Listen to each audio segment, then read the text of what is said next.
আপনি কি ভাবছেন ব্যবসা শুরু করতে লাখ লাখ টাকা লাগে? আজ আমি আপনাকে এমন একটা ছোট ব্যবসার আইডিয়া দেব যা মাত্র ৫,০০০ টাকা দিয়ে শুরু করে মাসে ৫০,০০০ টাকা পর্যন্ত আয় সম্ভব। আমি ধাপে ধাপে পুরো ব্যবসার খরচ, লাভের হিসাব আর কাস্টমার পাওয়ার গোপন টিপস শিখিয়ে দেব, তাই একটা শব্দও মিস করবেন না। ভিডিওটা শেষ পর্যন্ত দেখুন।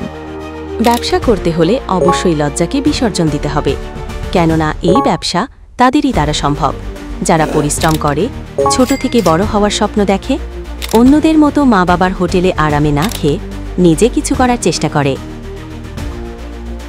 ব্যবসার নাম স্ট্রিট ফুড কার্ট, চা, সিঙ্গাড়া, সমোচা, এগ রোল।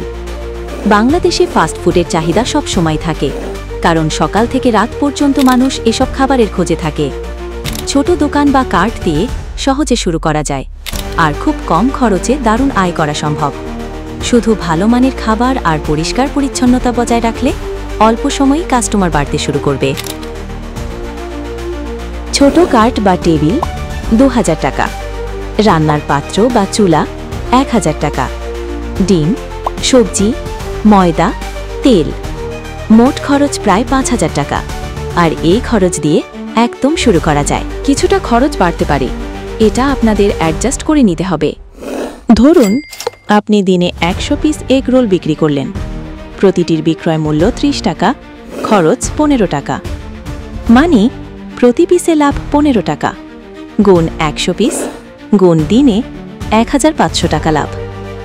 মাসে প্রায় ৪৫,০০০, ৫০,০০০ টাকা পর্যন্ত আয় সম্ভব। ব্যস্ত জায়গা বেছে নিন, স্কুল, কলেজ, অফিস এলাকা। পরিষ্কার পরিচ্ছন্ন পরিবেশ রাখুন। সোশ্যাল মিডিয়ায় ছবি বা ভিডিও পোস্ট করুন। ফ্রি টেস্ট দিয়ে প্রথম কাস্টমার টানুন। তো দেখলেন, মাত্র ৫,০০০ টাকা দিয়ে শুরু করে মাসে ৫০,০০০ টাকা আয় করা অসম্ভব কিছু নয়। আপনি কি এই ব্যবসা শুরু করতে চান? কমেন্টে লিখুন। আর এমন আরও লাভজনক ব্যবসার আইডিয়া পেতে চ্যানেলটি সাবস্ক্রাইব করতে ভুলবেন না।